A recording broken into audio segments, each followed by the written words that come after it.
Spoštovani predsednik vlade, dr. Miro Cerar, spoštovane ministrice, ministri, spoštovani župan, županja, vsi prisotni na današnjem razvojnem dialogu za Zasavje, lepo pozdravljeni. V naslednji uri, ki je pred nami, bomo v prvem delu strnili vtise predsednika vlade, ministrov, ministric iz obiska v vaši regiji. V drugem delu bomo odprli prostor za dialog, za razpravo. Še preden pa pridemo do tega, pa povabim gostitelja, gospoda Matjaža Švagana, župana občine Zagorje ob Savi, da nas pozdravi v imenu gostinske občine. Gospod župan, izvolite. Spoštovani predsednik vlade, gospod Miro Cerar, ministri, ministrica, delegacija Vlade Republike Slovenije, spoštovani gostje, dobrodošli v Zagorju, v osrčju Slovenije, v Zasavju in zadovoljen sem, da lahko v imenu vseh treh županov vas nagovorim v dnevu, ob zaključku dneva obiska Vlade Republike Slovenije. Veliko je bilo v teh dneh rečenega in župani so imeli v teku dneva veliko zapovedati in sam lahko rečem tudi pozitivnih zaključkov je bilo okrog razvoja posameznih občin. Ampak povedanega je bilo v teh dneh okrog koncesije na Srednji Savi. Dovolite mi kot predsednik razvojnega sveta, kot tisti, ki sem se pogajal, da lahko rečem zelo na kratko, ker danes je vaš dan, ko boste spraševali, da ni zmagovalcev in poražencev. Vsi smo enotni, tako Vlada Republike Slovenije kot lokalne skupnosti, da smo na točki, ko je potrebno nadaljevati in ne gre premoč ene ali druge strani, ampak gre v korist lokalnih skupnosti, gre za en razvojni vidik, ki ne pomeni celotni zagon zasavske regije.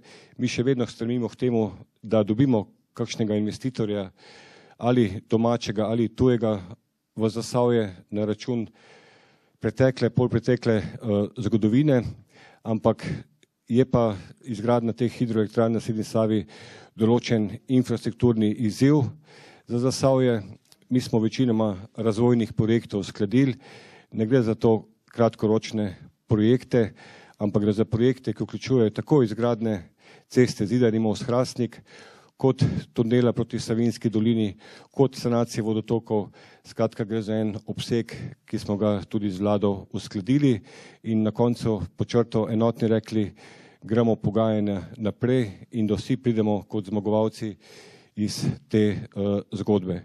Tako da, spoštovani predsednik, spoštovana ministrica, ministri, članice in člani vlade, še enkrat hvala za današnji obisk.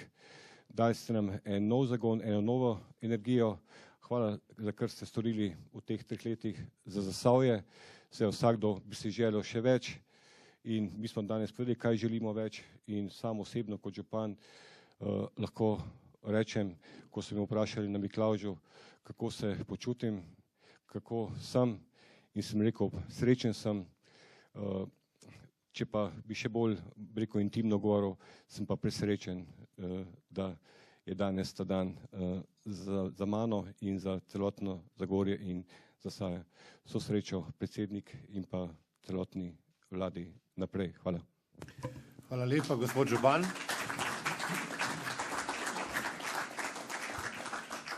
Jaz bi, preden bom prosil predsednika vlade, da povzame, strne njegove vtise ob obisku v regiji, povedal, da so z nami tisti ministri, ministrice, ki smo jih povabili, predvsem na podlagi že opozorila pa priprav na obisk v regiji, se pravi tiste teme, ki vašo regijo najbolj zanimajo. Z nami so tudi nekateri državni sekretarji in sekretarke, ki nadomeščajo ministre in ministrice, ker je kar nekaj ministrov, ministric na službenih poteh v tujini. So pa v prvi pa drugi vrsti tudi državni sekretarji in sekretarke ostalih resorjev, tako da potem v drugem delu, ko bomo ta uvodni del zaključili, se lahko določena vprašanja seveda nanašajo tudi na resorje, ki niso za tem omizjem. Spoštovani gospod predsednik, beseda je vaša. Hvala lepa in lep pozdrav vsem, seveda najprej gospodu županu, župani, podžupanu, poslankam, poslancem, ostalim, bi rekel, gostom, predvsem pa tudi domačinom, vsem Zasavcem, Zasavkam, če se lahko tako izrazim. Zelo sem vesel, da smo danes tukaj med vami in tudi zelo sem hvaležen za ta uvodni nagovor gospoda Švagana. Mi smo tukaj z enim samim namenom, to je, da pomagamo, da torej tisto, kar smo že morda začeli v sodelovanju z občinami ali sami delati, nadgradimo, da bo bolje, da seveda tisto, kar delate sami v Zasavju, pa potrebujete pri tem pomoč, vidimo in vam začnemo, če le možno, pomagati in da od vas slišimo nove pobude in predloge, ki bi lahko še kaj naredili. To je glavni namen obiska regije in zelo sem vesel danes tudi tega, da sem srečal Miklavža. Upam, da bo tudi to kaj pomagalo.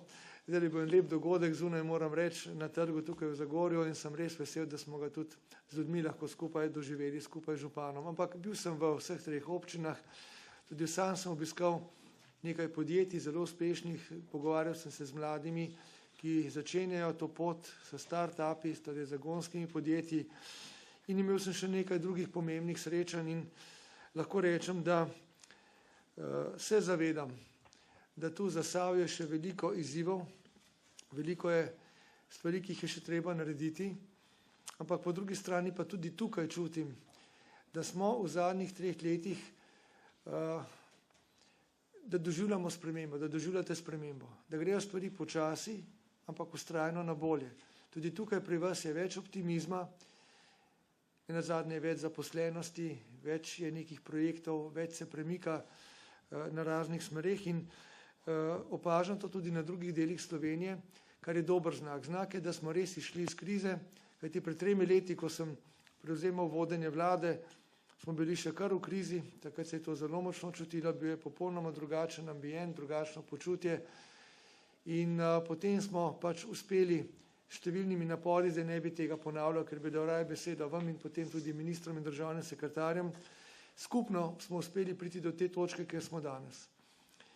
In kar vedno znova poudarjam je, da moramo, če želimo, da gre Slovenija naprej v pravo smer, da ujamemo zdaj ta razvojni val, tudi ta trenutno ugoden trenutek v svetu, da moramo sodelovati. Da moramo lastne potencijale povezati, kajti največji potencijal Slovenije smo ljudje. Ste ljudje.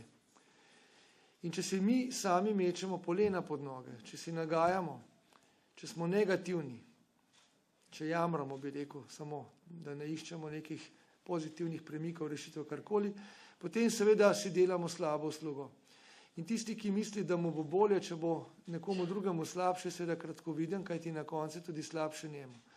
To je zelo preprosta resnica, ki jo moramo pretvoriti še v večji meri v realnost. In jaz mislim, da se to že dogaja. Jaz sem izjemno vesel tega, da vlada najde v občinah, torej pri županih in drugih občinskih, bi rekel, deležnikih, veliko posluha in obratno. Mi se trudimo, da bi slišali, kaj nam pripovedujete v lokalnih okoljih in da bi sodelovali. Tako da tega si želim več, torej sodelovanja in še več. Predvsem pa sem vesel tega, da je Slovenija s tem razvojem v zadnjih 3 letih prišla tudi ponovno na mednarodni zemljevid kot neka država z ugledom, kot država, ki je subjekt, ki se jo sliši, ki je enakopraven partner za mizo, v katero prihajajo veliki investitorji, takšni z dobrimi poslovnimi modeli, kot denimo Magna, ki je največja greenfield investicija v povojni Sloveniji, ki prepoznavajo Slovenijo spet kot zanimivo, perspektivno državo, državo, ki se razvija in razvijamo se tudi na področju najmodernejših tehnologij, kjer vidim še posebej neko nišo za nas, kajti kot država z majhnim ozemljem, z majhnim številom prebivalstva v primerjavi z drugimi, moramo iskati naše primerjalne prednosti. Naše primerjalne prednosti so v nekaterih naravnih bogatstvih, v geostrateški legi, v ljudeh, v znanju, izkušnjah, ki ga imamo ogromno. Jaz sem najbolj navdušen, ko vidim, kako pomembna podjetja, pa je to ETI, pa je to DVSoft, pa je to katerokoli drugo, uporabljajo ogromno domačega znanja in sem prav ponosen na to. In jutri nadaljujemo naš obisk z ministri in državnimi sekretarji v Posavju. Tam smo uspeli z velikim naporom vlade, to moram reči, dokončati projekt Brežice, torej hidroelektrarna Brežice. Tukaj je bil potreben poseben angažma, kajti projekt je bil na tem, da zastane. In nadaljevali bomo tudi z Mokricami. In zato čutim še posebej kot svojo moralno zavezo in dolžnost, da absolutno storimo vse, kar moramo, da sklenemo to koncesijsko pogodbo v prihodnjih tednih, če bo le mogoče. Moji ljudje iz kabineta, tudi na ministrstvih se zelo trudijo in tudi tu župani in drugi deležniki se zelo trudite. In mislim, da še nikoli nismo bili tako blizu, kot smo zdaj, po teh dolgih letih, nekemu sporazumu, ki bo realno obljubljal to, da se bo to zgodilo. Ne samo predstavil neko idejo, ampak da bodo notri določeni neki roki, neki ukrepi, skratka neke zaveze, ki se jih bo treba držati, da bomo dejansko v prihodnjih letih začeli lahko z gradnjo teh hidroelektrarn in seveda spremljajoče infrastrukture. To ni enostavno, če bi bilo to že zdavnaj narejeno, ampak jaz vam zagotavljam, da se bom osebno potrudil, kolikor moram, skupaj seveda z ostalimi, da pridemo, upam res, do tega cilja v čim krajšem možnem času. Tako da, hvala vam lepa, da ste danes prišli sem. Verjamem, da boste imeli številne koristne pobude, mogoče tudi kakšne kritične misli, ki jih moramo seveda mi tu sprejeti in skušati upoštevati. Zdaj bi pa prepustil besedo nazaj svojemu državnemu sekretarju Tadeju Slapniku, ki je tudi zelo veliko prispeval, se ti lepo zahvaljujem v pripravah na ta regijski obisk. In tako, Tadej, hvala. In seveda, še to bi samo rekel, res žal mi je, da ni vseh ministrov tukaj, ampak dejansko so nekateri v tujini ali na nekih drugih obveznostih, so pa državni sekretarji, ker ministrov ni, tako da se bomo lahko pogovarjali o vseh tematikah. Tako, hvala. Hvala lepa, predsednik. Danes smo dan začeli z enim močnim, zelo pomembnim posvetom v Katapultu, v pospeševalniku podjetniškem v Trbovljah. Sicer je izredno zaznamoval obisk tudi z različnimi ostalimi podjetji, ki smo jih danes obiskali. Zato bi najprej prosil vas, spoštovani minister Počivalšek, da strnete vaše vtise, da morebiti podate kakšno informacijo o prihodnjih ukrepih. Vemo, dogovori za razvoj regij so v teku, tako da lepo prosim. Ja, hvala za besedo. Lep pozdrav vsem skupaj, tudi v mojem imenu. Danes sem v vaši regiji obiskal dve podjetji in eno šolo.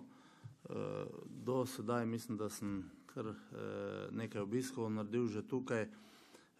Moram povedati, da pri teh dveh podjetjih gre za tovarno kemičnih izdelkov v Hrastniku in pa steklarno Hrastnik, obe visoko izvozni podjetji z preko 90% izvoza v steklarni, preko 70% v tovarni kemičnih izdelkov. Zakaj to govorim? Zato, ker pač imamo tam v okviru novega dogovora za razvoj regij en projekt poslovno-industrijske cone, ki jo upam, da moramo narediti za to, da omogočimo tema dvema podjetjema dva cilja, in sicer najprej, da ohranita proizvodnjo, kajti zaradi mešanja same proizvodnje in pa dela stanovalskega, ki bo zaradi nove uredbe v hrupu na nek način ogrožen, smo dolžni pač narediti vsi skupaj, in občina in država, korake v tej smeri, da se ti dve dejavnosti ločita. Drug razlog je pa, da obem podjetjem omogočimo tudi širitev, kajti obe podjetji sta dobri, imata plane za razvoj. V okviru prvega poziva oziroma dogovora za razvoj regij smo podpisali 9 dogovorov, nismo podpisali dogovora z vašo regijo. Zdaj je odprt drugi poziv, na katerem bo oziroma je 412 milijonov sredstev, odprt je do 15. februarja. Verjamem, da bomo v tem drugem pozivu spravili skozi vse 3 projekte, vašega v Zagorju, Trbovskega in pa to poslovno-industrijsko cono v Hrastniku. Mislim, da je okvirno za ta del predvidenih nekaj manj kot 20 milijonov evrov, konkretno mislim, da 19 in nekaj. In jaz optimistično gledam na realizacijo tega, seveda je pa pogoj za to, da se vse tri občine v tej smeri za to zadevo dogovorite.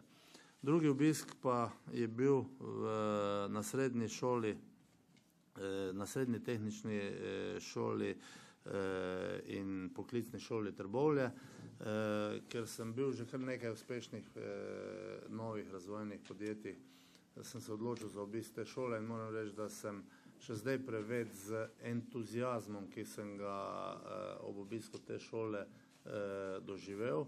In me ni strah za razvoj te regije, če jo sodim po pozitivni energiji in po vsem tem, kar sem doživel med tem obiskom v stiku z dijaki in pa z profesorji te šole. Bila je prisotna tudi županja.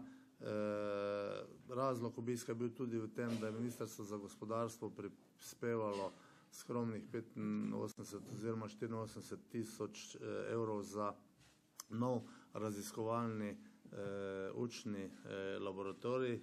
Kot veste, je vlada dr. Cerarja do zdaj sfinansirala 3 take centre, enega v Postojni, v Slovenj Gradcu in pa zdaj tega v Trbovljah. Jaz si želim, da bomo našli v bodoče sistemsko rešitev napredka investiranja v naš izobraževalni sistem, tudi na tem tehničnem področju, zato da se naši otroci ne bodo učili stroke na muzejskih primerkih. Če hočemo biti uspešni v bodoče, bomo morali ta zdaj na nek način dogovorni pristop rešiti sistemsko, zato da bomo šli kot v bolj naprednem smislu naprej. Pri vseh teh investicijah tujih investitorjev pri nas, pa tudi domačih, moram reči, da je naša ključna prednost izobražena delovna sila. Na tem moramo delati naprej in to verjamem, da smo s tem malim korakom tudi v Trbovljah naredili. Ponosen sem na start-up sceno v vašem okolju.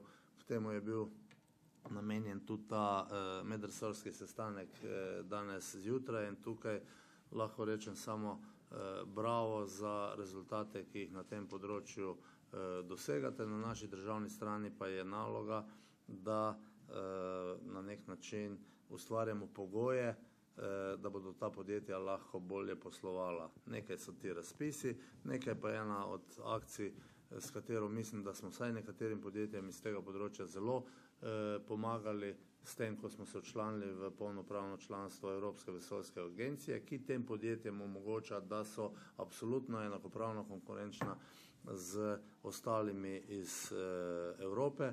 Nisem zadovoljen s tem, ker do zdaj še nismo uspeli pripeljati ene pomembnejše domače ali tuje investicije v to področje.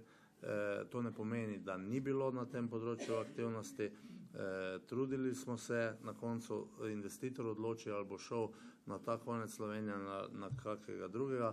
In tukaj je naloga nam, da bomo vse tiste povezovalne infrastrukturne investicije, ki jih imamo za narediti, zato da bo to področje bolj povezano z Slovenijo, mislim čisto konkretno na cestne povezave, tisto, ki bo omogočilo, da se bo zadeva na tem področju razvijala. Naša naloga je in delali bomo na tem, da nam otroci, ki jih odlično izobražujete, ne bodo odhajali iz tega področja, ampak da bodo v čim večji meri našli delo tukaj. Zadovoljen sem s podatki, ki sem jih slišal, da je v 2 občinah iz tega področja, ki sta v problemskem območju, to sta Trbovlje pa Hrastnik, stopnja brezposelnosti padla v obeh primerih 20, nekaj čez 20%, v Hrastniku na 11%, v Trbovljah sem prej slišal županjo na 15%. V vsakem primeru moramo narediti še en napor k temu, da najdemo še kako investicijsko priložnost za odprtje več delovnih mest. imamo stabilno politično, ekonomsko situacijo in verjamem, da bomo ta veter znali v bodoče bolje izkoristiti. Na nas pa je, da ta del, ki ga še nismo naredili, tudi realiziramo. Hvala. Hvala lepa, gospod minister. Gospa ministrica Irena Majcen, okoljske teme, izvolite. Hvala. Hvala. Torej, zjutraj smo se srečali na prireditvi za start-upe. Ministrstvo za okolje in prostor je nekako zastavilo program zelenega gospodarstva, krožnega gospodarstva in kadar le imamo priliko, poudarjamo, da je to prihodnost ne le Slovenije, temveč Evrope in celega sveta. Po tem dogodku smo skupaj z županjo Trbovelj pripravili eno srečanje, predavanje, animacijo za koristnike finančnih sredstev, ki spodbujajo energetsko obnovo stavb, ki promovirajo menjavo kurilnih naprav.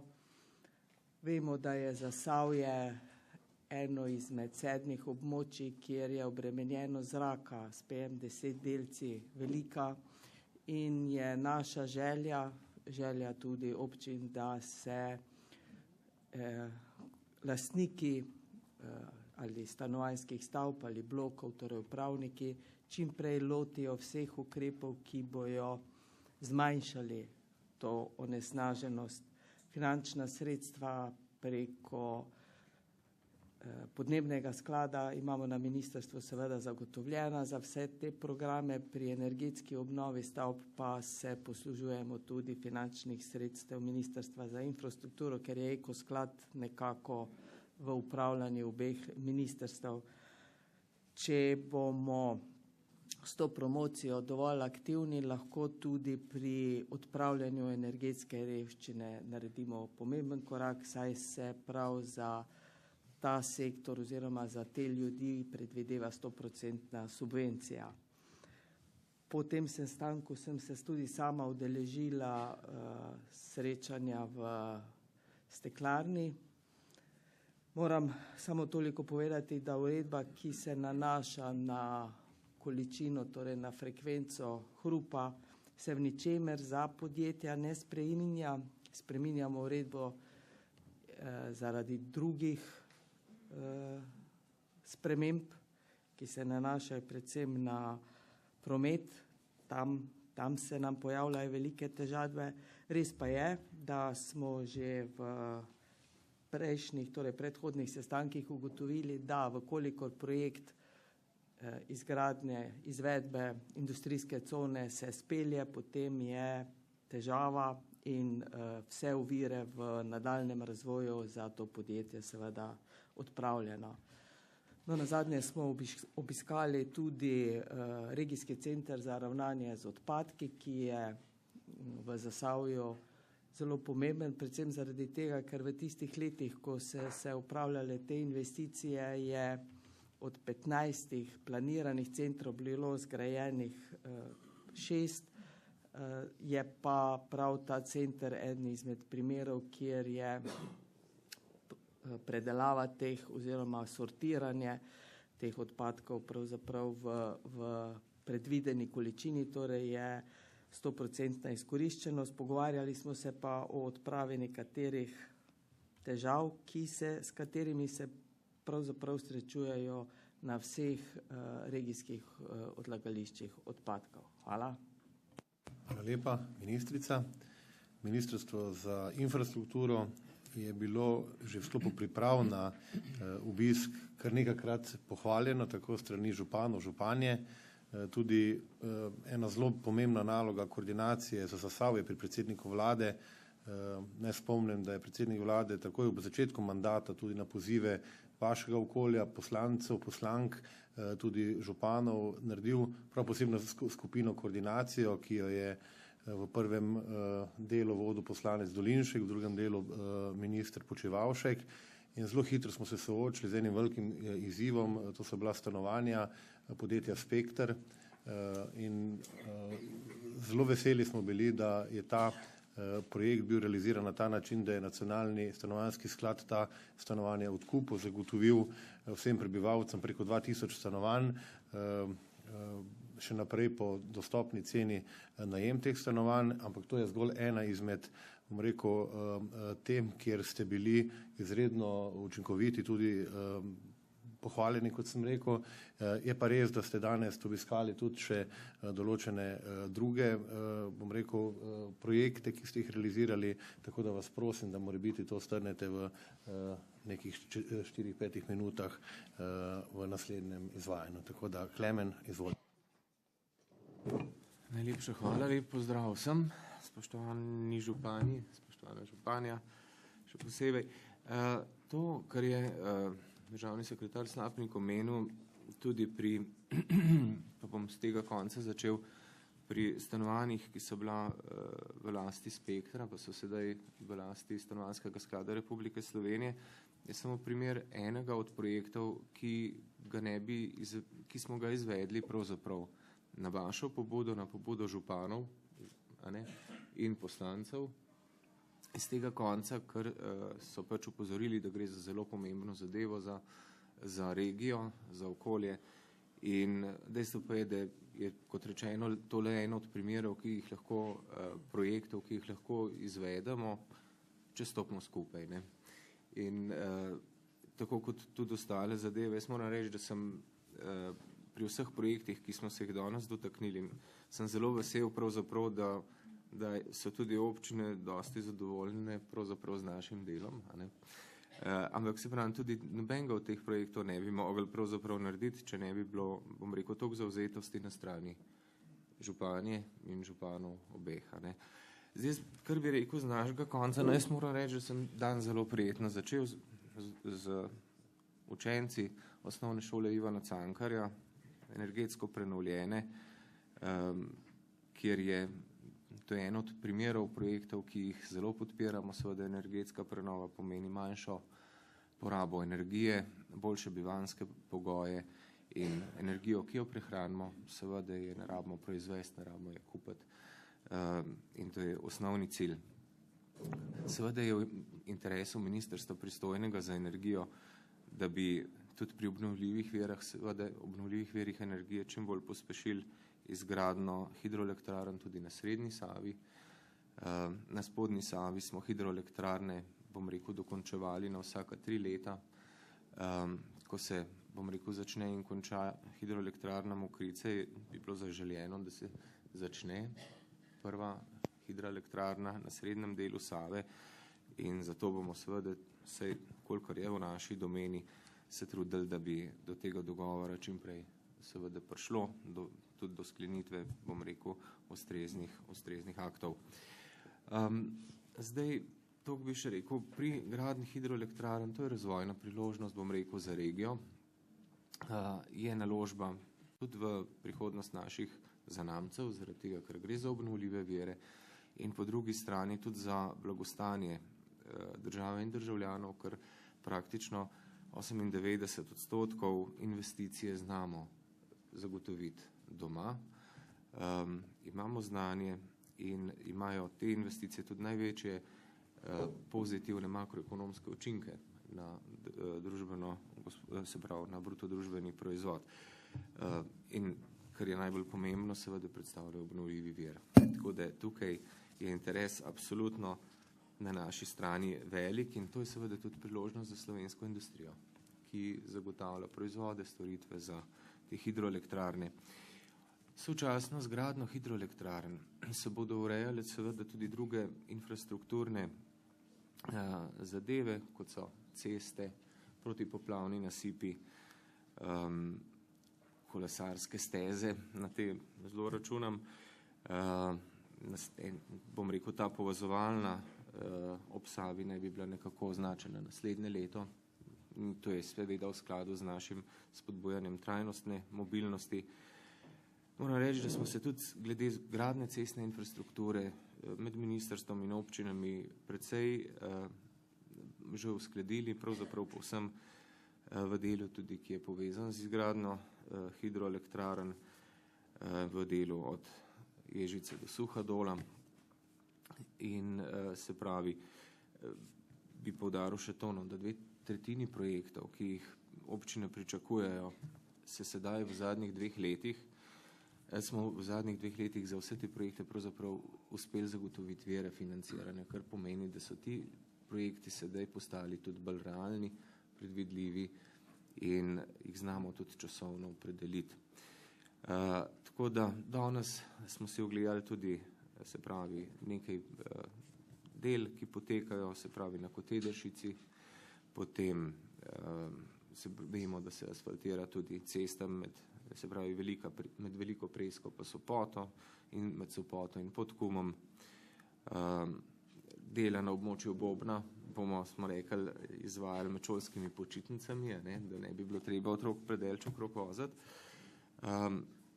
Potem imamo pri Dolu, pri Hrastniku izvedbo načrtovano v letu 2019, most čez Savo v Zagorju, do ceste, se pravi do mostu Sušnik v Trbovljah, to bomo začeli naslednje leto. Prav tako na cesti za Bevško in Galerijo, Šklendrovec. In seveda, kar je ena od bolj tistih zanimivih zadev za celo regijo, je pa seveda cesta med Zidanim mostom in Hrastnikom. Dela se bo pričela v naslednjem letu, gre za zelo zahteven projekt, 100 milijonov evrov, ki ga imamo seveda tudi v strateških dokumentih, v operativnem programu, ki ga bo vlada predvidoma potrdila tudi v januarju in v nacionalnem programu izgradnje cest predvidenega. Tako da jaz bi toliko povedal, poleg tega, kar je, se pravi, Tadej omenil, v povezavi z RTH-jem bi povedal tudi to, da zapiralna dela potekajo v skladu s srednjeročnim programom zapiranja, da smo vse do sedaj uspeli vire zagotoviti tekoče in da vmes poskušamo še vse odprte zadeve, ki so aktualne tudi za občino reševati. Tako da se pravim, vseh pobud smo veseli, še bolj veseli smo, če uspemo kakšne pobude tudi realizirati. Jaz mislim, da smo jih nekaj kar uspeli. Tako da najlepša hvala. Lepa, državni sekretar. Ta vodni del bomo zaključili z državno sekretarko Ministrstva za zdravje, gospod Ano Medved. Kakšni so izzivi na tem področju? Dober večer, najlepša hvala za besedo. Mi smo začeli dan z obiskom v Splošni bolnišnici Trbovlje, kjer smo se pogovarjali predvsem o njihovih perečih temah in sicer smo jim razložili rešitev pridobivanja lastnih specializantov. Bolnišnica Trbovlje se namreč več let trudi s pridobivanjem lastnih specializantov. Sedaj smo z zakonom o zdravniški službi, ki smo ga pač renovirali, omogočili nov način razpisovanja specializacij, v katerem bodo sodelovali delodajalci. In sicer bo v bistvu teh specializacij kar precej, bojo tvorilo približno 70% vseh razpisanih specializacij, mrežo pa bo postavljalo Ministrstvo za zdravje na podlagi javne mreže, ki jo bomo začeli postavljati oziroma bo analizirana v začetku naslednjega leta oziroma tekom naslednjega leta. Nadaljevali smo z pogovorom o investicijah, poteka nekaj investicijskih projektov, ki jih bo pač zagotavljalo ministrstvo. Z moje strani, ker vodim pač na nacionalni ravni 2 projekta, in sicer projekt enkratnega dodatnega programa v letu 2017 in projekt variabilnega nagrajevanja, pa moram povedati, da sem zelo ponosna na Splošno bolnišnico Trbovlje, ker so med prvih 10 bolnišnic z najvišjo realizacijo enkratnega dodatnega programa. Imajo več kot 60% realizacijo v prvih 10 mesecih in zelo uspešno krajšajo čakalne vrste. To je v bistvu, kar se tiče v grobem Splošne bolnišnice Trbovlje. Popoldne pa smo se dobili s predstavniki zdravstvenih domov Trbovlje, Hrastnik in Zagorje, kjer pa smo se pogovarjali prav tako o specializacijah in tudi oni so zelo pozdravili to spremembo zakona, kjer bodo lahko aktivno sodelovali v izbiri lastnih kadrov, v izbiri lastnih ljudi, ki si jih želijo, da bodo pri njih delali. Potem smo se pogovarjali o pereči temi na primarnem zdravstvu, to je o ločevanju službe na primarnem nivoju, kjer smo zagotovili podaljšano vmesno obdobje, v katerem si bodo lahko zagotovili lastne specialiste za izvajanje pač urgentne službe. Sedaj za razlago, sedaj v bistvu zdravniki morajo predvsem v popoldanskem času delati dvojno službo. Delajo lastno ambulanto pa še urgenco, pokrivajo in to seveda ni v redu. Tako da bomo zdaj v mestnem času bo v bistvu kar precej specializantov dokončalo specializacijo iz družinske medicine, tako da se bodo popolnila prosta mesta in v tem mestnem času bomo pa tudi jim ponudili oziroma dvignili standard, da bodo lahko zaposlili dodatnega zdravnika oziroma pač lastnega zdravnika dodatno obremenili, da bo lahko upravljali samo nujno medicinsko službo. Dali pa smo jim tudi informacijo o nadaljnjih izobraževanjih in licenciranju o mrliško-ogledni službi. Mislim, da smo se zelo lepo pogovarjali. Tudi zdravstveni domovi zelo lepo delajo. Med seboj smo se tudi pogovarjali, kako bi sodelovali o skupni organizaciji mrliško-ogledne službe. Tako da je bilo zelo pozitivno. Tako da nakratko to je to. Hvala. Hvala lepa, državna sekretarka. Vmes mi je še minister Koprivnikar za javno upravo me prosil, da bo par vtisov delil tudi z nami, tako da minister izvoli. Hvala. Mislim, da je prav, da povem, da na tem področju tisto, kar sam pokrivam, ki se tiče lokalnih skupnosti, nevladnih organizacij, po drugi strani pa digitalizacije, pogovori potekajo vedno bolj povezano, zato ker ravno z župani, ko govorimo v sodelovanju z upravnimi enotami, z pospeševanjem okolja, je to območje en vzorčen primer, kako se da v relativno kratkem času zelo uspešno nadomestiti eno glavno industrijsko panogo za drugo, ki je zelo usmerjeno v visoko dodano vrednost v industrijo in tudi tisto, kar je predsednik prej govoril, v to, kar nam daje ugled tudi v mednarodnem prostoru. Meni je všeč, da smo v zadnjem času tudi spremenili na področju financiranja lokalnih skupnosti podlage tako, da večjo težo dajo tistim stroškom, ki dejansko predstavljajo tudi večje breme za občine. In v tej smeri bomo šli še naprej, seveda tudi v končni fazi z postopnim dviganjem povprečnine, ki se dviga, čeprav z njo verjetno ne bomo nikdar dokončno zadovoljni. Po drugi strani bi pa tudi izpostavil odlično sodelovanje med investicijami v nepremičninsko premoženje, ki ga ima država, občine. V skupnem sodelovanju se dogaja cela vrsta investicij. Mislim, da obojestransko zadovoljstvo, predvsem pa v zadovoljstvo uporabnikov za tega okolja, ker vedno bolj na enem mestu dobijo kvalitetne storitve države in občine, kajti občani ne gledajo, kdo neko storitev ponuja, ampak želijo opraviti vse na enem mestu. Z veseljem pa tudi povem, da bomo v kratkem, v naslednjih tednih razpisali tudi poziv za pokrivanje tako imenovanih belih list, na katerem bo oddanih preko 38 milijonov evrov investicij v komunikacijsko dostopnost.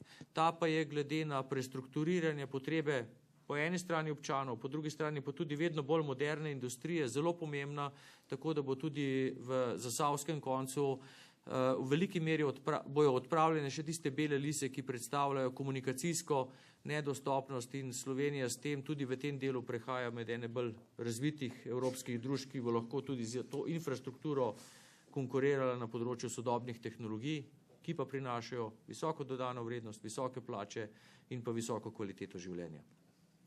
Hvala lepa, minister. In zdaj, kot rečeno, odpiramo razpravo. Jaz bi vas povabil, da s kakšnim mnenjem, s kakšnim vprašanjem naslovite tako predsednika vlade, ministri, ministrice, se predtem predstavite, pa mogoče tudi poveste, na koga naslavljate to vprašanje. Tako da izvolite, z dvigom roke, imamo pripravljen tudi mikrofon. Kdo bo prvi? Kdo bo prva? Izvolite, gospod Poznič.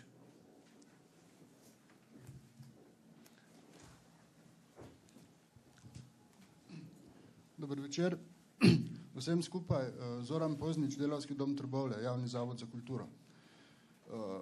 Kot smo zdaj slišali, ste kar razveseljivo nagovorili vse nas z vsem tem, kar smo mi postorili, kar boste vi postorili, kar v resnici lahko storimo skupaj. Jaz bi bil malo bolj konkreten. Nekateri izmed vas vedo, da si že kar nekaj let prizadevamo v Trbovljah s celovitim programom, ki mu mi rečemo Trbovlje novo medijsko mesto.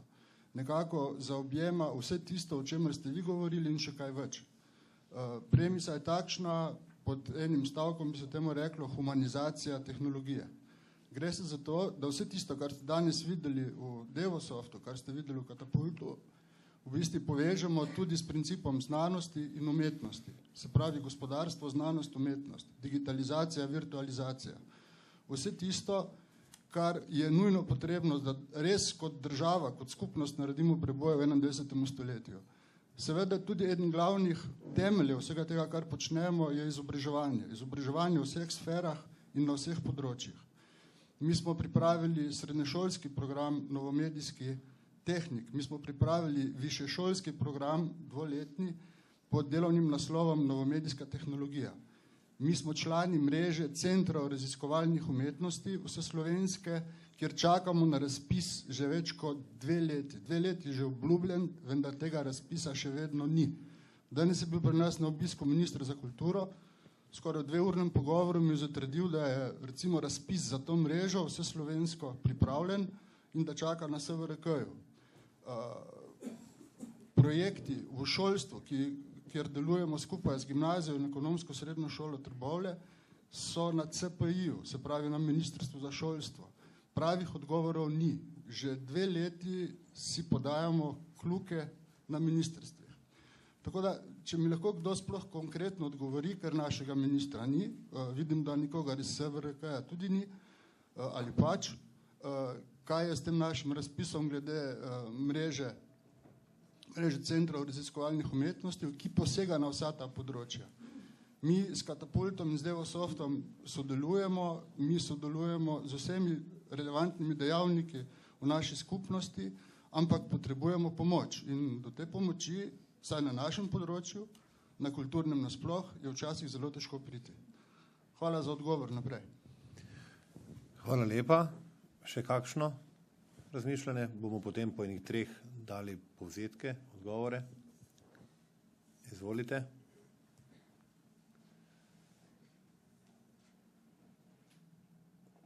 Kolikor se še odločate, bi mogoče izval državnega sekretarja iz Ministrstva za šolstvo, ki pa je z nami v enem delu, v drugem delu bom poskušal jaz odgovoriti gospodu Pozniču. Gospod Boh.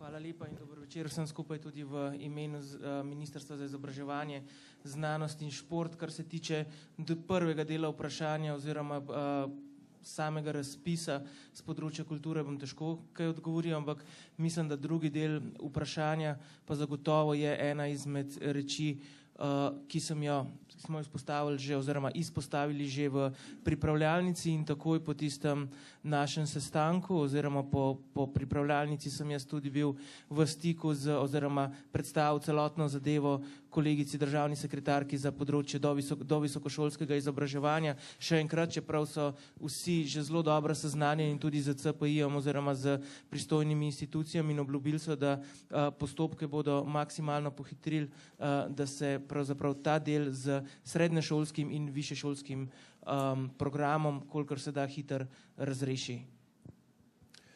Hvala lepa. Drugi del bom poskusil jaz odgovoriti. Mi smo že v pripravah na obisk vaše regije bili upozorjeni tudi z vaše strani, tudi strani še nekaterih ostalih akterjev vzhodne kohezijske regije na ta razpis. Mi smo imeli zagotovila, da bo do obiska ta razpis že objavljen. Res je, da jim to ni uspelo, tako da če je ta informacija danes strani ministra za kulturo bila podana, potem lahko z naše strani vzamemo si zavezo, da bomo za službo vlade za razvoj in kohezijo že jutri, ko pa bo ministrica z nami govorili in da se ta razpis v tem tempu, ki bi že zdavnaj se tudi strinja, mogel biti realiziran, se vendarle realizira. Kot veste, gospod Poznič, smo kar na nekaj usklajevalnih sestankih sodelovali, tako da se tudi jaz veselim, da bo ta mreža nastala in da boste to, kar že počnete, lahko delali uspešneje v vaši regiji. Naprej, izvolite.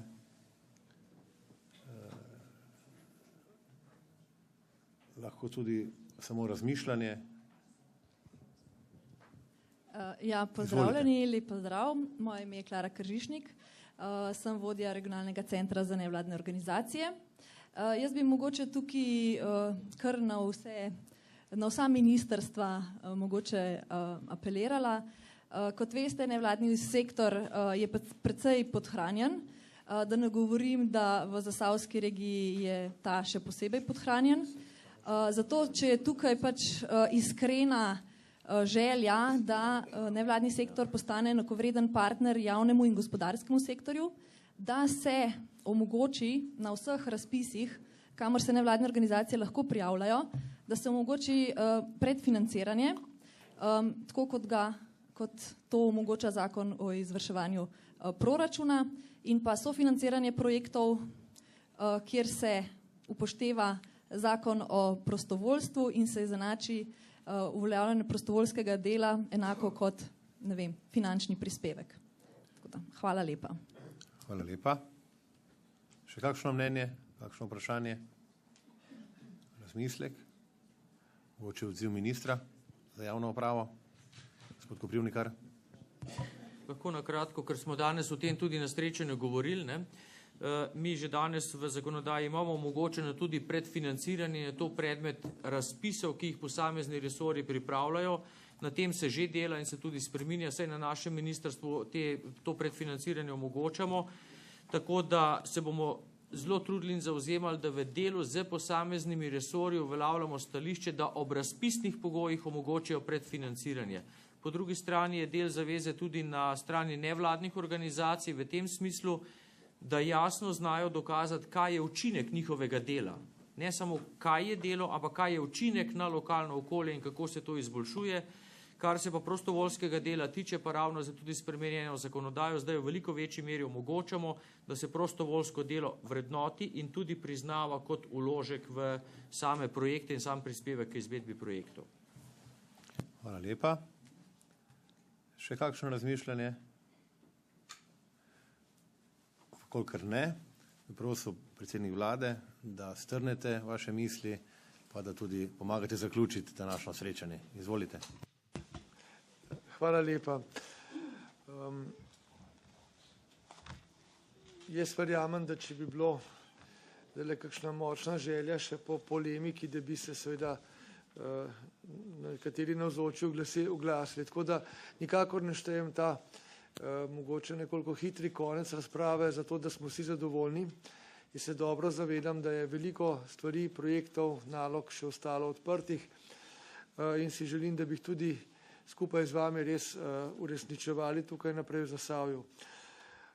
Bi pa rekel tako, da kot je, mislim, prej minister Počivalšek rekel, tudi sam sem se srečal res z odličnimi podjetniki, tudi sam sem bil steklarni Hrastnik, z mladimi sem se srečal, start-upovci in podobnimi in dobil ta isti občutek. Naši mladi, torej mlajše generacije, so polni energije, polni idej, polni, bi rekel, enega elana, ki smo jim ga dolžni dopustiti in omogočiti, da bodo na podlagi tega lahko ustvarjalno to našo družbo peljali naprej. Včasih rečemo, da je pravzaprav na mladih stoji naša prihodnost. To je zagotovo res. Vendar danes smo mi njihova prihodnost, kajti mi jim na nek način zapiramo ali pa odpiramo vrata v svet in mi s tem, kar bomo ta hip naredili, ustvarjamo neke pogoje za naprej. Jaz se seveda ne bojim, da ne bi prihodne generacije same znale najti pot naprej. Tudi po najhujših tragedijah, kot je bila denimo druga svetovna vojna, so nove generacije zgradile vse, kar danes na nek način uživamo, ko je Evropa že 70 let pravzaprav z neko hujšo izjemo sicer, ampak bolj ali manj v miru. Kar pomeni, da me ni strah, da ne bi znali mladi sami, ampak naša naloga generacije, ki pripadam, nas nekoliko starejših, je, da jim damo dober zgled, da naredimo, kar moramo in znamo v tem momentu za to družbo. In jaz imam občutek, da tudi danes so ministri, državni sekretarji, vsi člani vlade, ki so bili, temeljito prisluhnili temu, kar ste nam povedali na raznih koncih in zagotavljam vas, da bo odziv da se bomo povsod, kjer smo bili, si zabeležili pobude, ideje, da se bomo na ta mesta vračali ali pa skušali kaj narediti za tisto, na tistem področju, na katerem to lahko storimo. Tako da ostali bomo v kontaktu z vami na te načine, kot sem nakazal, in verjamem, da bomo skupaj to Slovenijo razvili še naprej na bolje. Je pa res, vsi moramo misliti tudi na celoto, ne vsak nase, in potem sem prepričan, da bo šlo. Tako da jaz ne bi kaj dosti več dodajal. Hvala lepa res za konstruktivne ideje, kritike in hvala, da smo bili lahko danes tukaj med vami. Hvala lepa, gospod predsednik. Hvala lepa. Hvala lepa vsem vam, da ste se udeležili srečanja. Lep večer še naprej.